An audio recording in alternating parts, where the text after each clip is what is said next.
So you go whoop Henry's ass, okay? Okay. Then you go and you fight TJ Dillashaw, whoop his ass, got 2 belts now, as if he beats Cody Garbrandt, right?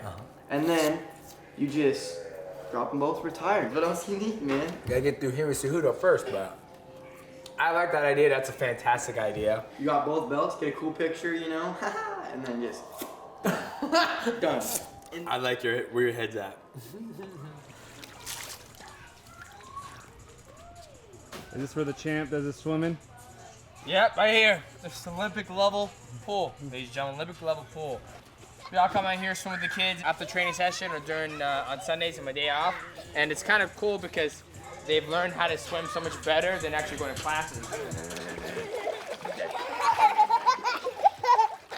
You want to make a whirlpool, Maverick?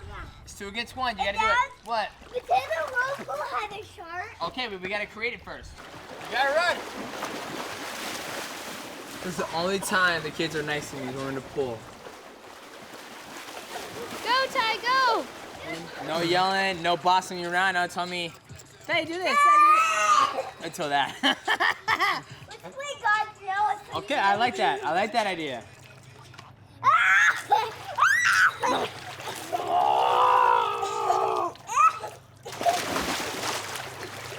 Dad, did you see that? He's a shark.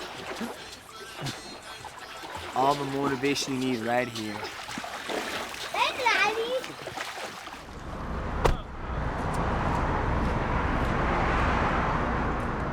Ready to shock the world.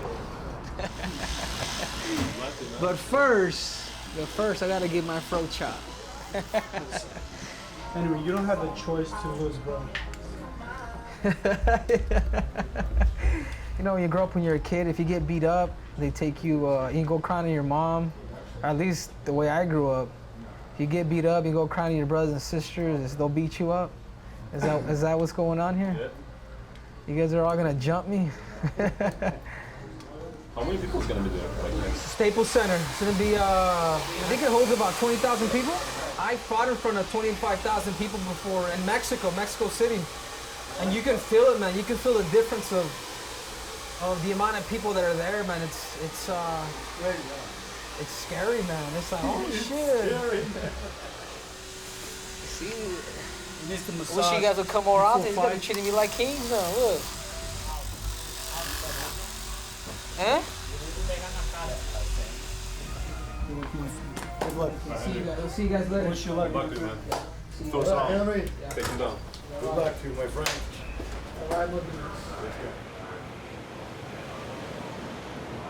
Two kids, Tyron and Maverick got a 3rd one on the way. It's a baby girl. Every single time I fought, I always had a kid. So when Tyron was born, I was in the hospital, cutting weight. And then once Destiny gave birth, they said, love you, good job, fantastic. Welcome to the family, Tyron. Took off. Maverick was born. I was in the hospital once again. Took off, went to Montreal. So this time it's a little different. Don't want you to come out yet, okay? Be back. I love you. I love you. I'll be back. The baby is going to be born hopefully after the fight. That way, after, I can actually bring my wife home from the hospital. I'm flying to California, LAX, and be there with her and the child for the first 3 or 4 days instead of going off somewhere around the world to fight. Perfect. Thank you.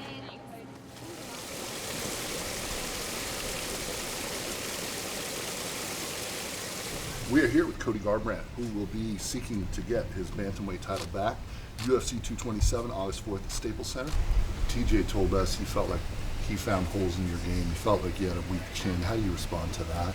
You know, that's fine. He's going to say whatever he has to say to get it in his head that he's going to go in there and do it again. But he doesn't even believe it himself. You know, his coaches, he got yes men around him. I try to tell him he's the greatest thing, but we all know who TJ is. And he's been silver spoon fed his whole life, and he doesn't really know what any real adversity is to overcome. Perfect. Thanks, guys. So I'm focused. I've been focused this whole camp and just ready to go do it.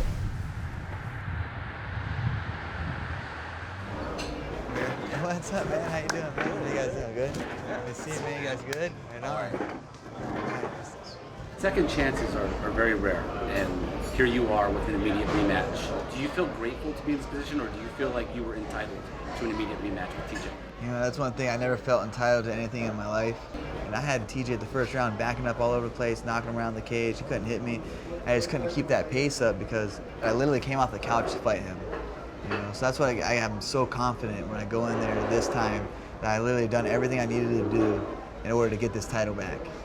Nobody in the world can beat me when I'm healthy, and those are facts. I'm too slick, I'm too fast, I'm too mean. He cannot and will not beat me again.